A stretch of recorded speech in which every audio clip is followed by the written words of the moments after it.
Hello, welcome to the next lesson in the Acids and Bases series. This one's on titrations and pH curves, part of specification reference 3.4.3. The learning objectives from this video lesson are to understand the typical shape of pH curves for acid-base titrations in all combinations of weak and strong monoprotic acids and bases.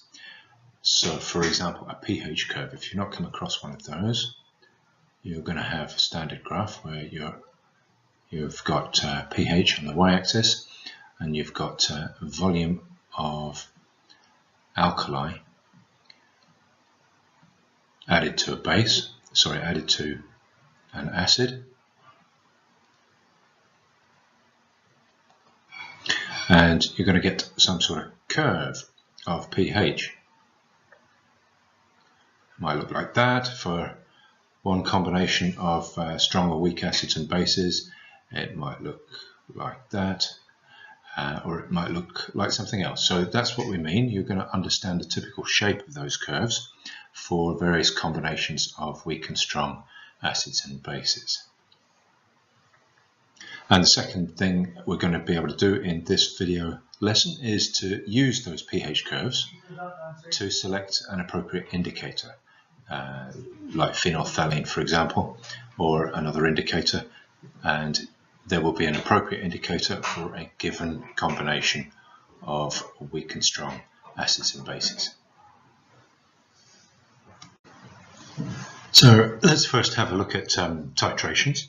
And in a titration, we're basically adding an acid to a base or a base to an acid, and we mix them and they're going to have a neutralization reaction, and we're going to track the pH as you add, for example, alkali drop by drop to an acid.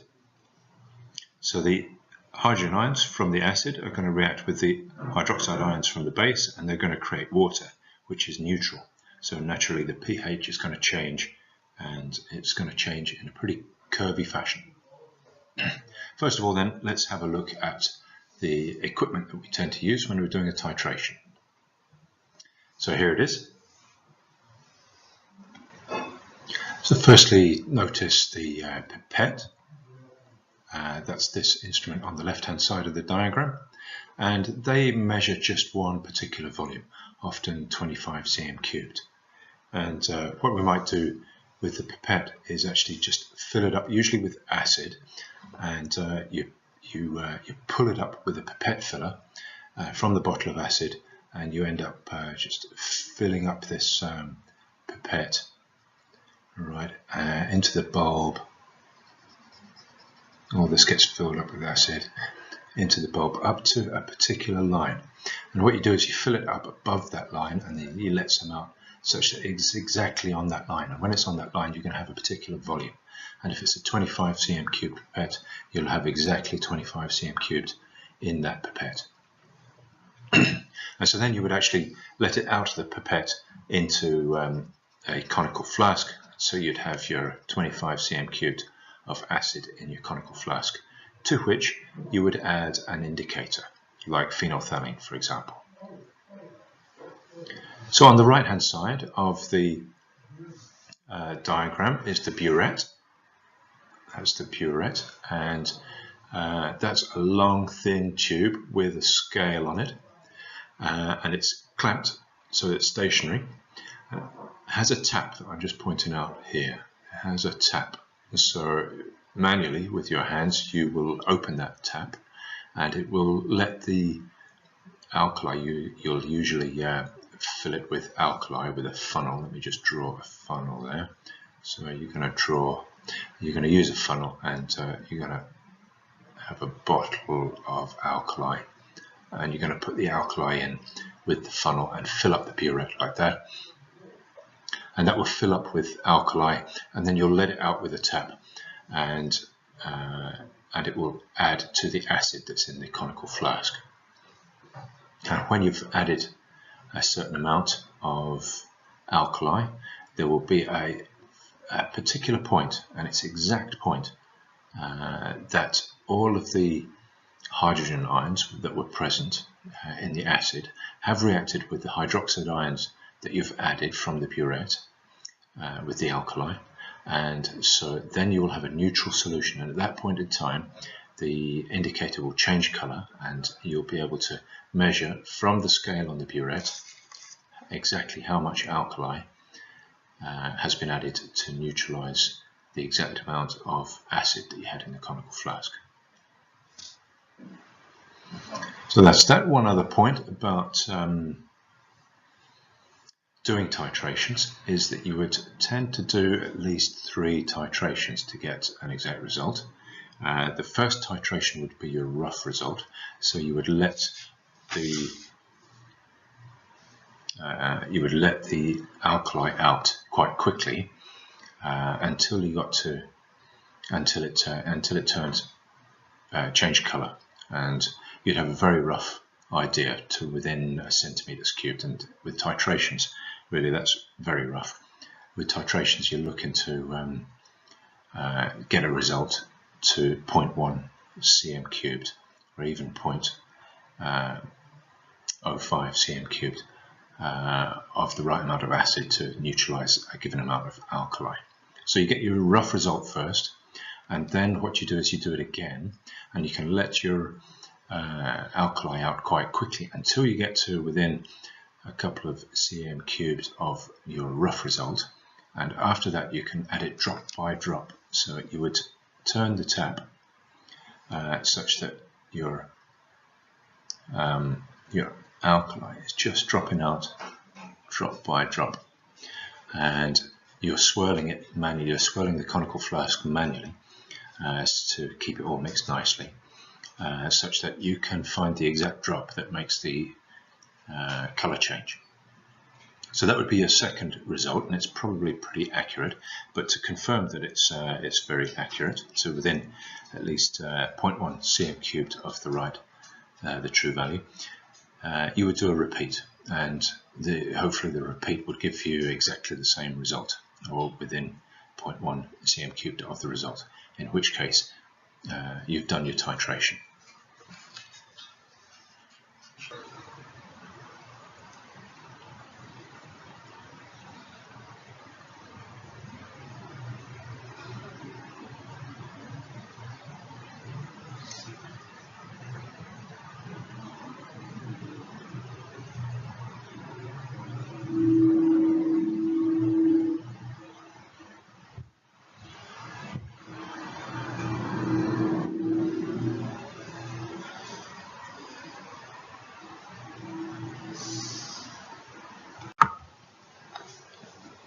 So in class we will do a practical, this exact practical in fact, where we will titrate an alkali into an acid, just as is shown here. So we're going to have a beaker like the one at the bottom here, this beaker here, with acid in it, and we're going to titrate alkali into it.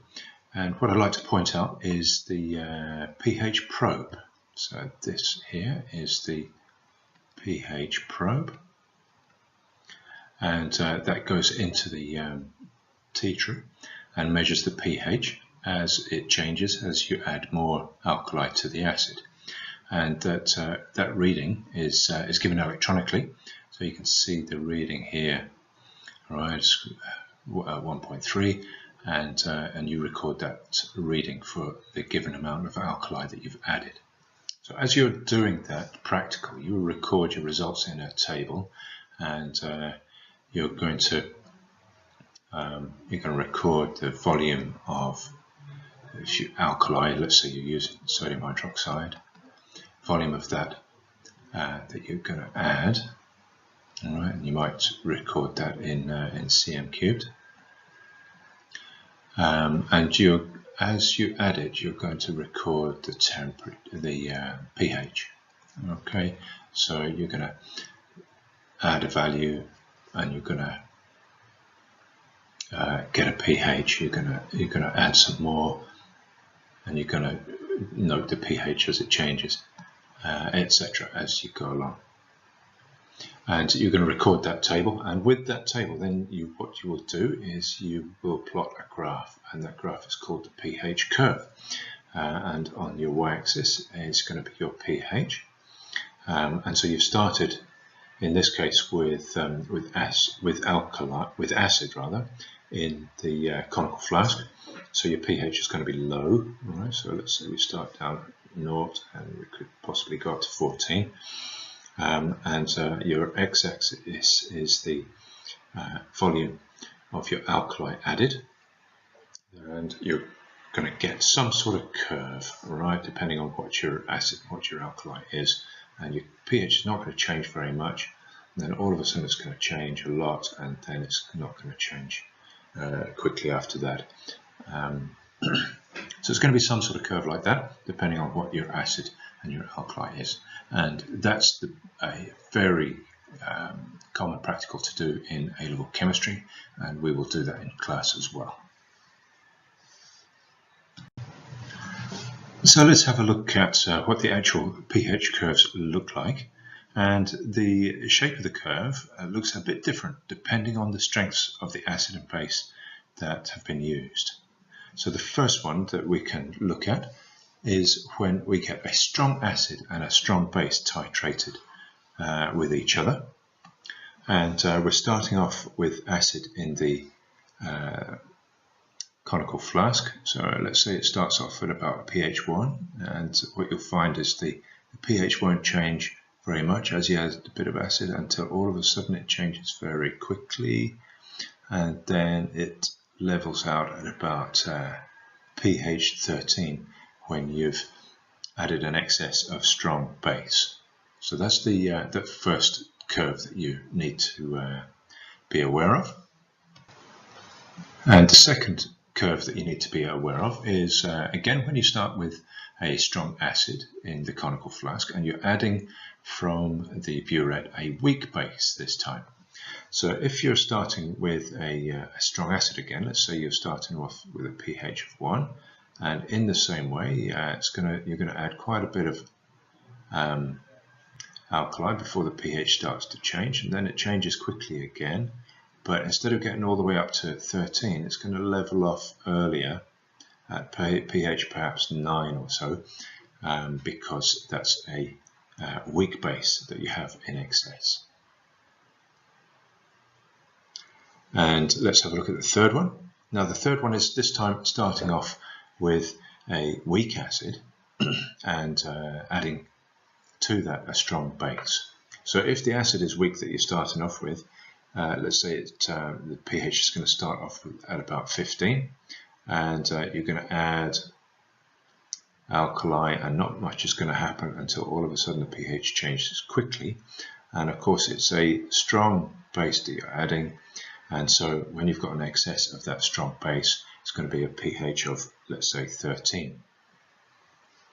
And so the last combination that you need to be aware of is a weak acid and a weak base.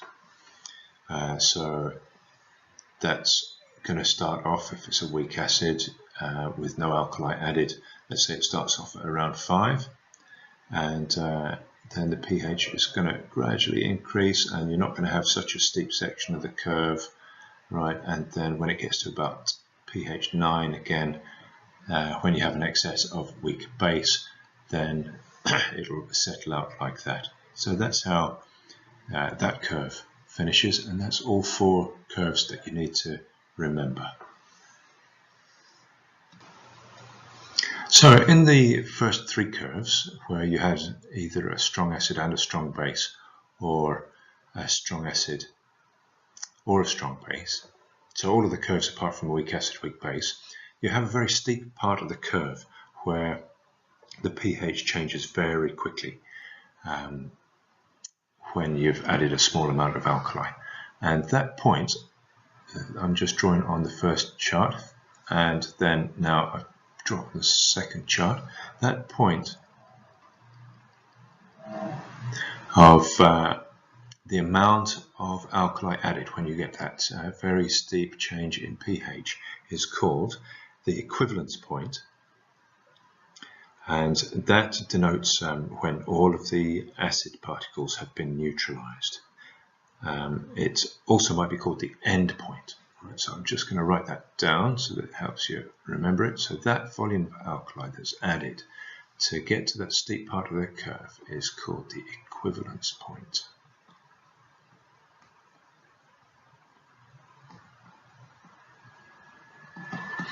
And also known as the end point.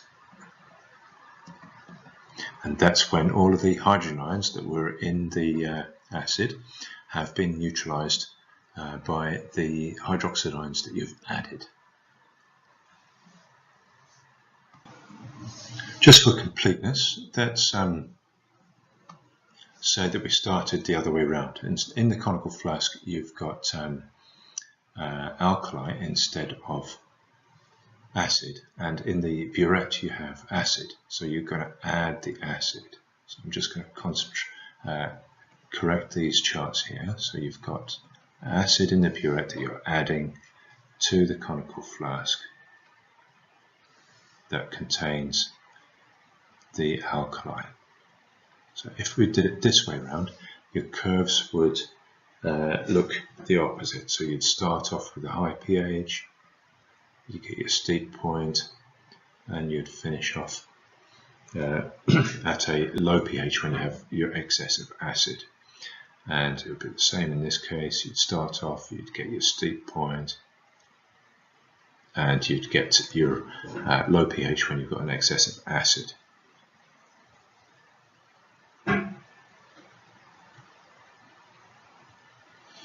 And this one would look something like that. And this one would look something like that.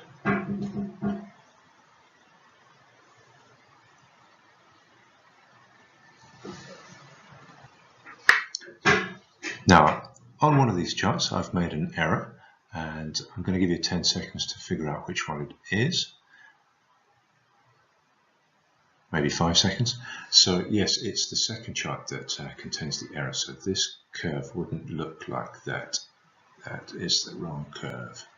It would actually, if you're starting off with a strong base, it would look more like this.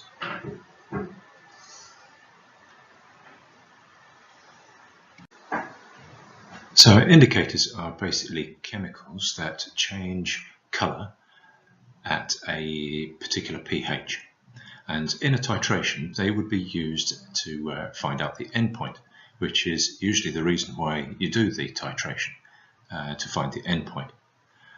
So let's have a look at a pH curve for a titration. Let's say we are titrating a weak acid with a strong base. So you're going to start, let's say we start around pH 5, nothing much is going to happen, and then all of a sudden we get a change and the pH is going to level out at about 13 or 14 because it's a strong alkali that we're adding to our base.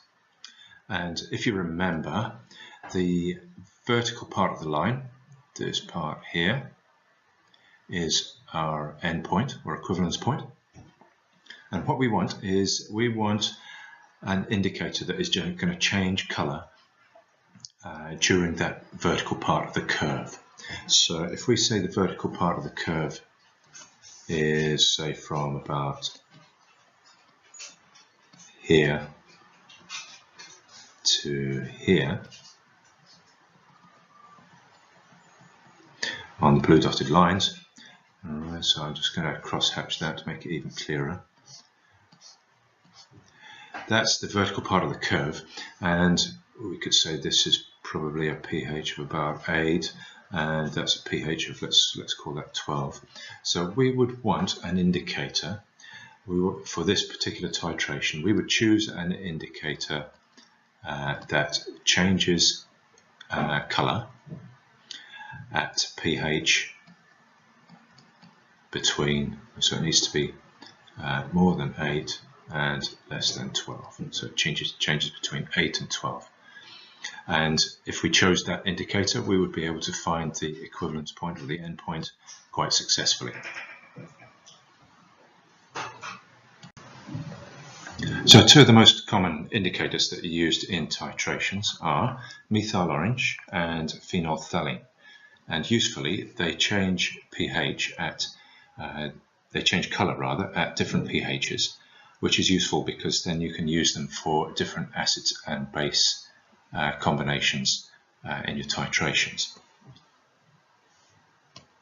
So here's a table of some information regarding those two indicators. Now let's say that we are starting our titration with acid in our conical flask, and so we add the indicator to that acid in the conical flask, and then in the burette is our base, and we're adding the base gradually to the acid. So the pH is going to start low because we've got acid in the conical flask, and gradually it will increase until it finishes at a basic pH. So if we were to have methyl orange, then the color would start out red because we're starting out with it in pure acid, and then you're going to add your base, and when it gets to high pH, it's going to change to yellow, and it actually changes at this pH range here. So when the pH is between 3.1 and 4.4, then it changes from red to yellow. So that's the case for methyl orange, but let's have a look at phenolphthalein. Phenolphthalein, let's say we're doing the same titration. You're starting off with acid in your conical flask, and you add some phenolphthalein to that. That's just going to be colorless, so it will just look like the acid. And as you add your base to it, when it gets to this pH range, more alkalinic pH, it's going to change to pink. So it's going to go from colorless to pink. And let's just be totally clear. Let's say you did your pH the other way around. So in your conical flask, you've got your base, and in your burette, you have your acid, and you're adding your acid gradually to your base. Then if your indicator is methyl orange, so you've got your methyl orange in there with your base in your conical flask, then it's going to start out yellow. It's going to start out yellow, and at equivalence, it's going to turn to the red. And the same with phenolphthalein. You're going to start out pink when the phenolphthalein is in there with your base, and as you add loads of acid at this pH range here, you're going to see it go colorless at the equivalence point. Okay, so let's do a few examples then.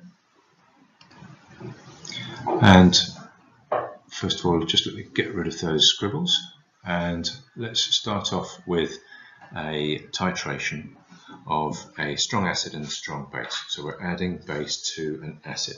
So our pH curve, let's draw the pH curve in red.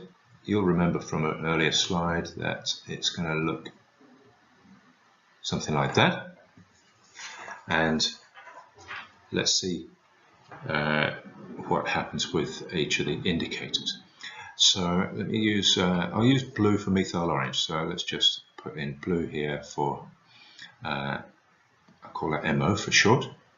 And we see that this is going to change color between 3.1 and 4. So let's say if this is 7 in the middle, so 3.1 is going to be about here, and 4.4 is going to be about here. And so you can see that you can see that the indicator is going to change color in this part of the curve, which the reason I'm pausing is because methyl orange does work with strong acids and strong alkali titrations. It's just that I've drawn my red curve a bit wrongly, such that this isn't a very vertical part of the curve that goes through the pH there. But you would be able to see that you can use methyl orange with a strong acid, strong base titration. For phenolphthalein, let's switch to green, say.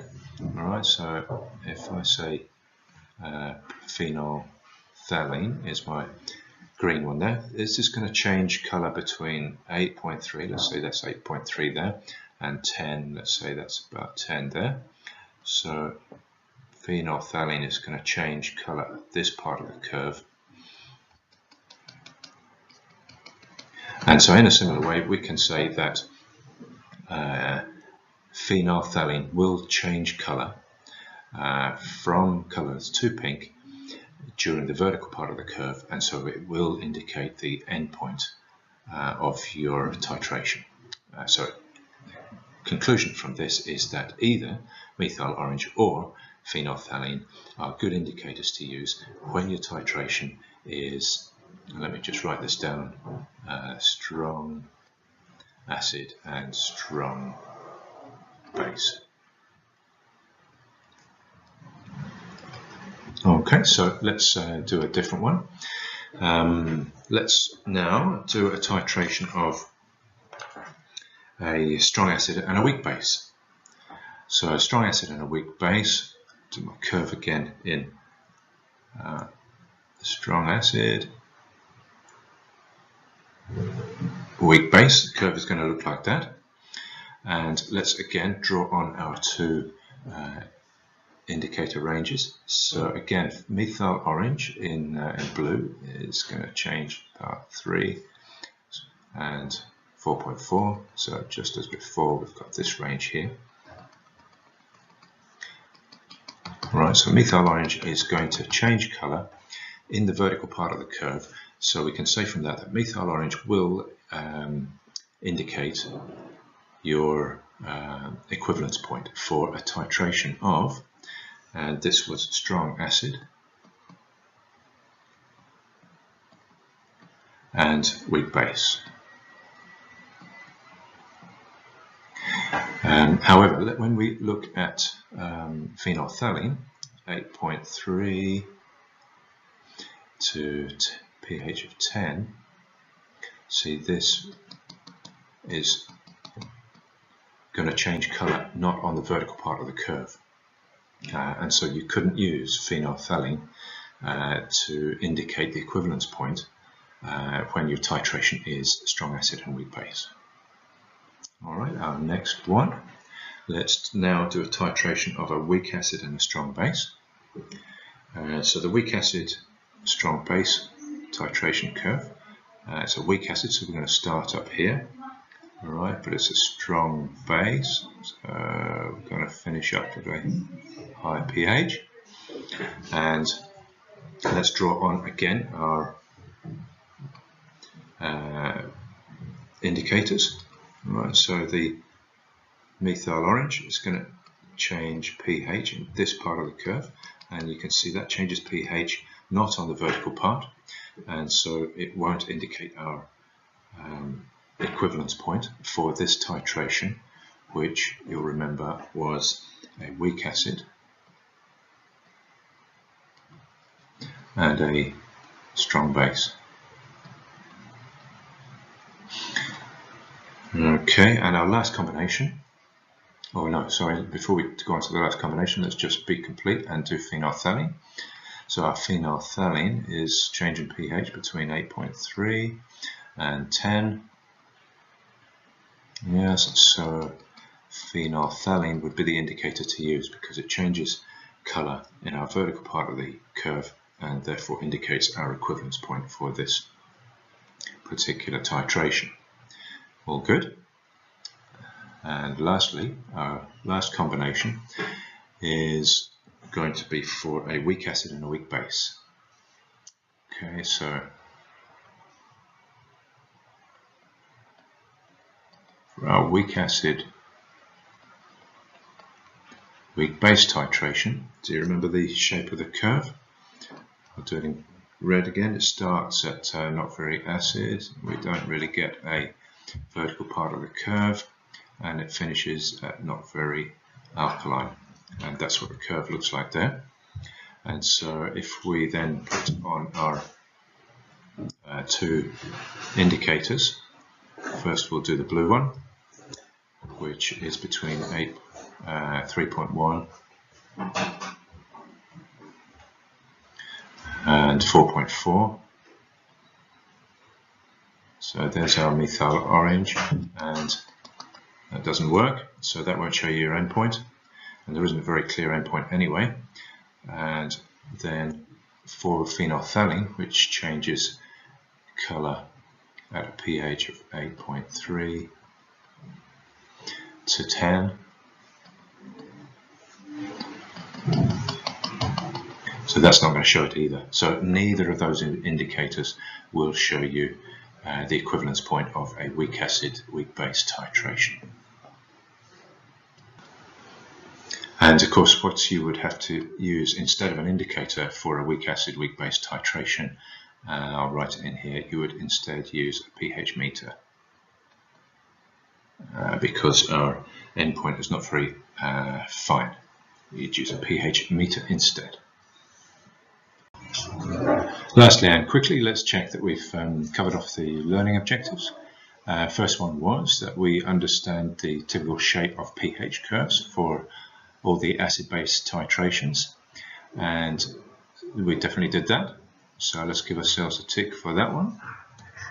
And then we should be able to use the pH curves to select an appropriate indicator. We looked at methyl orange and phenolphthalein and the ranges over which they changed colour, the pH ranges where they changed colour, and we saw that we need to pick one where the colour change happens in the vertical part of the curve, the acid-base titration curve. So I think we can tick this one too.